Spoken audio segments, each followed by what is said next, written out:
There is no greater wealth than the riches a human being can create, co-create, and produce in communion with the nature of the planet.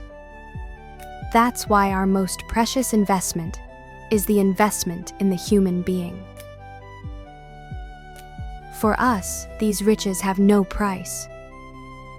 They cannot be measured in monetary profit, because the value of life, of consciousness, and of human creation is immeasurable.